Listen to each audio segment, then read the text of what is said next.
Урматтуу мусулман бир тууганым, зикру ни'мати шукриха.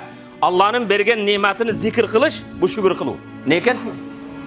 Шүгүр кылыш. Маншетте бардык миллиардерлер отурасыңар да. Yo, men миллиардер эмасмын, мен $1000 карзым бар. Жок. Кимиң көзүңдү $500,000 сатасың? Кимиң бөйрөгүңдү $50,000 сатасың? Кимиң өпкөңдү сатасың? Кимиң бооруңду сатасың? Аллах Тааланын берген ва ин таудду ни'маталлахи ла тухсуха.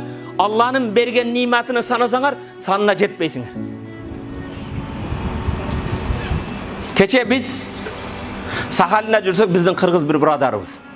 Урматтуу мусулман, бөйрөк 150 грамм. Канча? 150 грамм. Bir суткада 32,000 литр кан тазалайт. Тахаратканага бардын киргенде, Аллахумма инна аузу бика минал хубси вал хабаис. Аллахым жиндин эркегиден, жиндин кача мени сакта дейсин. Тарат сындырып чыккандан кийин, Алхамдулиллахиллази азхаба аннил аза. Мага ыза бере турган сараны, заңды, захарды чыгарып жүргөн Аллах Таалага хамд санаарал болсун деп кимиң айттың акыркы жолу? Азыр урматтуу мусулман бир тууган, Сахалинде биздин бир брадарыбыз ашканада биз 4 күн турсак 4 күн мehман кылды.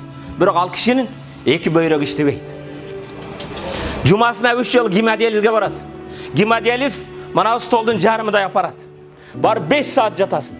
5 саат жатканыңда каныңды тазалап, каныңдан баул, сийдикти тазалап чыгарат. Андан кийин үйүңө келесиң. Bir ayga barsan kede kanın azayıp kalat. Sağa dapalini kan beriş gerek. Gemoglobin de alıp koyuyor. Sağa beriş gerek. Biroq urmatlı musulman bir soğan, sen taharatxanaga barganıga şükür dedin mi? Öz yolu meni çıkarıga şükür dedin mi?